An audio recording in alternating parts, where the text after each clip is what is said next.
Hello, my friends, and welcome back. Thank you very much for being with me again today. I don't know if you noticed, but I think for the past 3 weeks, it's like a little switch was slowly turned towards allowing certain kind of articles to trickle to us a little bit critical of, let's say, Ukraine, or with certain experts expressing doubts about the victory. Maybe some experts or analysts telling us about Ukraine might or should talk to the Russians, or they lost Bakhmut, and also using some Russian media articles immediately as they come. Like, for instance, the Bakhmut, when Bakhmut fell, the Americans immediately made articles on that. Before, they didn't. It took them about a week or maybe a few days to acknowledge that those guys, Ukraine, lost in Bakhmut or Artemovsk. Right now, it was the same day. When I found it on Russia Today or Sputnik, I found it on CNN or Associated Press or Telegraph or something like that, the same day. So I think that's changed. For instance, let me show you two articles that I have. One I just made a video a minute ago about, and the other one is the article that I'm going to use for this video. So let's go to the article I already used earlier today, an article that you would not find a month or 2 months ago. This is it. This is from the New Voice of Ukraine. Even from them, Russia still has plenty of missiles to spare, expert warns. And I featured this, and you can find over here this expert, Ukrainian expert, telling Russia is not going to run out of missiles anytime soon. That's something that a German general expressed sometime in the summer last year, and he was, oh my God, what is he talking about? But he was the only one who said Russia is not going to run out of missiles pretty soon. And everybody was saying, no. You're going to find this in the other article that I just made. So that's one article, and this is the article that I'm using for this video, which is going to show something as like a loss, like a defeat. So this comes again from the New Voice of Ukraine. Putin's reign shows no signs of weakening. German intelligence. So first, German intelligence dares to make this assessment. And secondly, the New Voice of Ukraine makes an article on it. Before, they wouldn't even show something like this. The Germans would not dare to come with such a title or with such a conclusion, a report, because they would seem, oh my God. Remember that it was one of the director or something like this of the German intelligence, it was the Luftwaffe, the air defense general. He was he resigned because he said these guys are not going to do anything to the Russians. There's no way. He had to resign. That was, I think, in March, or not March, maybe April, something in the spring last year. Not allowed any dissenting voice. The narrative is like this. This is the script. You can't deviate 1 degree left or 1 degree right. That's it. And now the Ukrainians are telling us this from the German intelligence report. And you know what that means? That means that after 15 months of sanctions or 14 months of sanctions, it doesn't work. So what are you going to do? What are you going to change?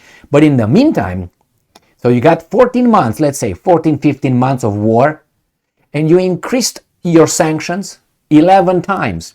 You increased the number and the variety and the, how should I put it, the level of lethal weapons that you sent to Ukraine, from helmets and condoms. Now you send them F-16s, long-range missiles, Stormy Waters missiles, right? Storm Shadow or something. Anyway, you send them those, and you're not winning. You're losing in Bakhmut, and the front is still there. And you place more sanctions. The ruble did not fall. Russia did not collapse.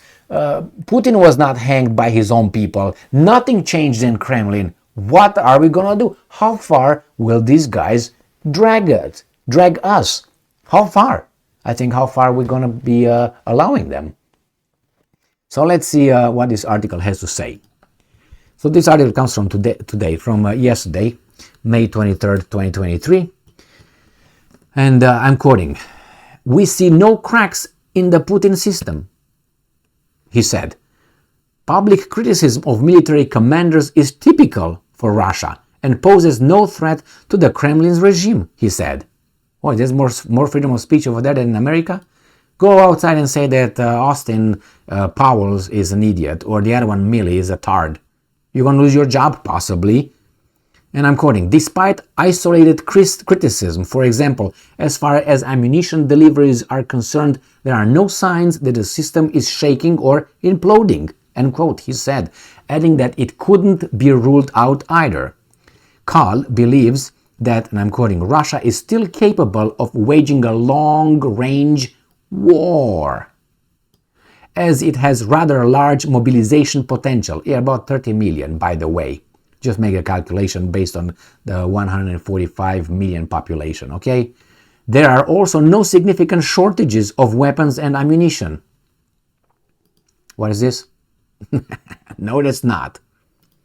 So therefore, I'm quoting, "Therefore, we can't talk about weakness or the Russian action coming to an end. Indeed, there are vulnerabilities and surprises, for example, regarding the effectiveness of the armed forces, blah, blah, blah.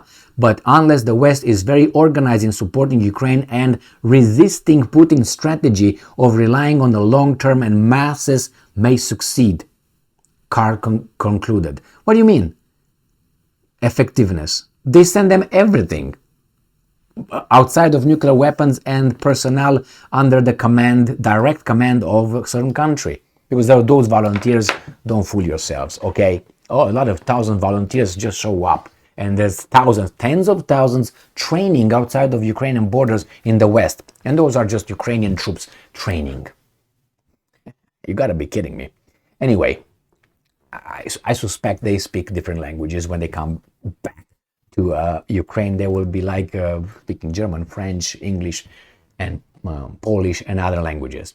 So you see, you placed sanctions, you gave them weapons, you give them information, intelligence, you command, you give them this, you give them that, and what? You give them money, you keep the government running, and all the services, everything is on a life support from our taxes.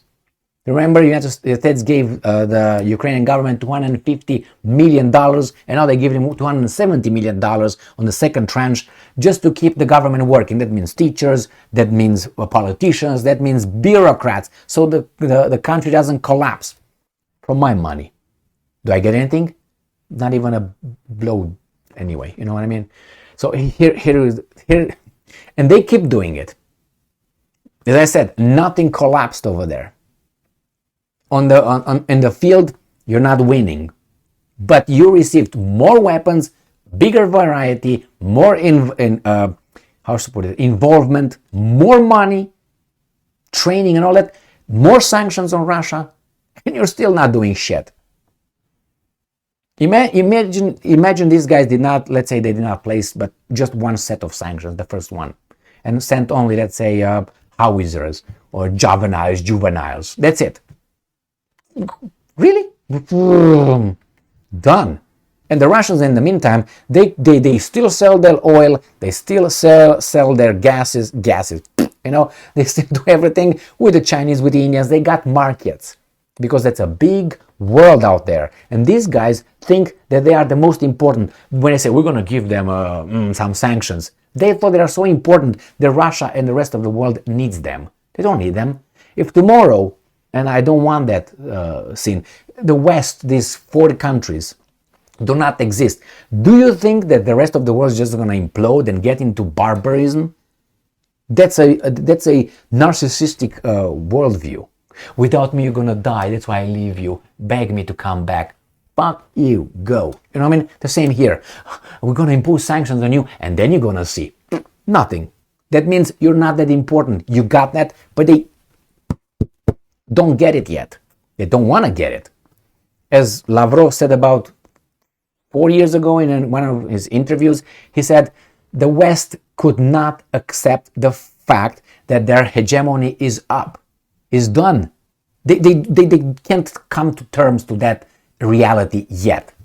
And they're going to make mistakes, and this is one mistake. Do you think I just hold the Russians responsible for this, what's going on in Ukraine? There's so much evidence to support that certain claims that not really. I mean, I can't say it here, but I mean, with my 50,000 videos I made so far, if you just listen to them, I think you can write a book on my arguments regarding who's who, what's what. So anyway, didn't work. So what are you gonna do? Do the same thing because it doesn't work. Stupid. Insane, that's the word. Thank you very much for being with me again today. Stay strong, stay smart, look for the truth, and be just.